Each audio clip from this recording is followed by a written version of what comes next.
আজকে ক্লাসে আমরা শিখব ইনসার্ট রিবনে থাকা ইকুয়েশন অপশন। ইনসার্ট রিবনের মধ্যে সিম্বলস কমান্ড গ্রুপের মধ্যে থাকা ইকুয়েশন অপশনের সাহায্যে কি করা যায়। এখানে কোনো ইকুয়েশন যে আমরা ক্যালকুলেট করে বার করতে পারবো এরকম নয়, শুধু ধরা যাক কোনো একটা ম্যাথস এর বই যেটা আমাদের টাইপ করতে দিয়েছে, সেখানে অনেক বড় বড় ম্যাথমেটিক্যাল ইকুয়েশন দেওয়া আছে, সেগুলো আমরা কি করে করব। সেই ম্যাথমেটিক্যাল ইকুয়েশন গুলো করার জন্য আমরা ইনসার্টের সিম্বলস কমান্ড গ্রুপের মধ্যে ইকুয়েশনে গেলাম। এখানে কিছু কিছু প্রি বিল্ড ইকুয়েশন মানে আগের থেকে তৈরি করা ইকুয়েশন রয়েছে, সেগুলোকে ইনসার্ট করে যখন আমি ইকুয়েশন ইনসার্ট করলাম তখনই সঙ্গে সঙ্গে ডিজাইন রিবন খুললো। এই ডিজাইন রিবন থেকে আমরা বিভিন্ন অপশন ইউজ করতে পারি। তো এই ইকুয়েশন ইনসার্ট করার পর এটার মধ্যে আমি আমার যদি কিছু মডিফিকেশন করে কাজ হয়ে যায় তাহলে এটা দিয়েই হয়ে যাবে। আর যদি ইকুয়েশন দিয়ে না হয়, আমাকে সম্পূর্ণ নতুন একটা ইকুয়েশন টাইপ করতে হয়, তখন এই প্রিবিল্ড ইকুয়েশন না নিয়ে এটাকে ডিলিট করে দিলাম। তখন ইনসার্টে যাব, ইনসার্ট থেকে ইকুয়েশনে যাব, ইকুয়েশন থেকে যাব ইনসার্ট নিউ ইকুয়েশন।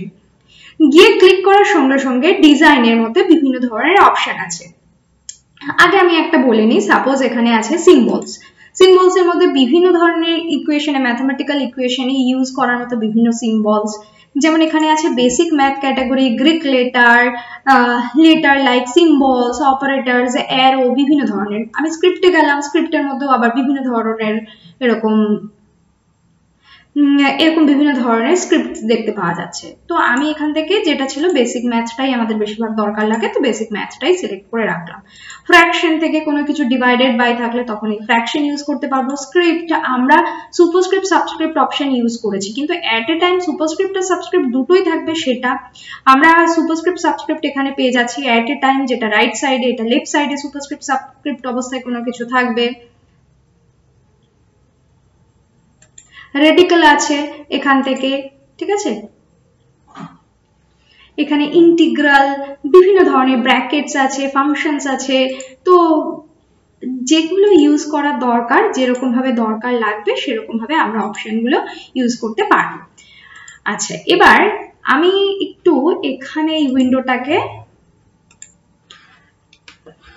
একটু ছোট করে নিলাম।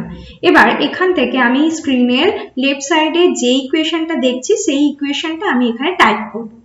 টাইপ করার জন্য আমি এটা ফন্টের সাইজটা একটুখানি বড় করে নিচ্ছি যাতে দেখতে সুবিধা হয়। আচ্ছা, ফার্স্ট হচ্ছে এখানে এ দেয়া আছে, তো আমি এখানে স্মল লেটারের এ ইকুয়াল দিলাম। এরপরে যখন আমরা ইকুয়েশন করব, সবার আগে যখনই ফ্র্যাকশন দেয়া থাকে সবার ফার্স্ট আগে আমাকে ফ্র্যাকশনটা করে নিতে হবে। তাহলে ডিজাইনে গেলাম, ডিজাইন থেকে হচ্ছে এখানে একটু দেখতে অসুবিধা হচ্ছে, সাইড করে সরিয়ে নিচ্ছি। ডিজাইনে গেলাম, ডিজাইন থেকে ফ্র্যাকশন আছে, ফ্র্যাকশন থেকে আমি ফার্স্টের ফ্র্যাকশনটা নিয়ে নিলাম। ফার্স্টের ফ্র্যাকশনটা উপরের ঘরটার উপর গিয়ে ক্লিক করে এখানে একটা থার্ড ব্র্যাকেট দেব কিবোর্ড থেকে, বা স্কোয়ার ব্র্যাকেট দেব। এবার স্মল লেটারের এ লিখলাম। তারপরে যদি আমি স্কোয়ার ব্র্যাকেটটা ক্লোজ করে দিই তাহলে কিন্তু আমি স্ক্রিপ্ট থেকে সুপারস্ক্রিপ্ট যে করব সাপোজ, তাহলে আমার এই ঘরটা এক্সট্রা থেকে যাবে, এই ঘরটায় আমাকে 2টা বসাতে হবে, তাহলে আমার এটা করলে হবে না। সেক্ষেত্রে আমি এই স্কোয়ার ব্র্যাকেটটা কমপ্লিট না করে আমি স্ক্রিপ্টে গিয়ে ক্লিক করে ফার্স্টের এই সুপারস্ক্রিপ্টটা নেব। এই ঘরটায় এসে স্কোয়ার ব্র্যাকেটটা কমপ্লিট করব, এই ঘরটায় এসে 2টা লিখলাম সুপারস্ক্রিপ্টের ঘরটায়। কার্সারটা এখন সুপারস্ক্রিপ্ট অবস্থায় আছে, তারপর আমাকে একটা প্লাস সাইন দিতে হবে। দিলাম কিবোর্ড থেকে একটা প্লাস সাইন, কিন্তু এটা ঠিকঠাক হয়নি, এটা উপরের দিকে বা সুপারস্ক্রিপ্ট হয়ে গেছে।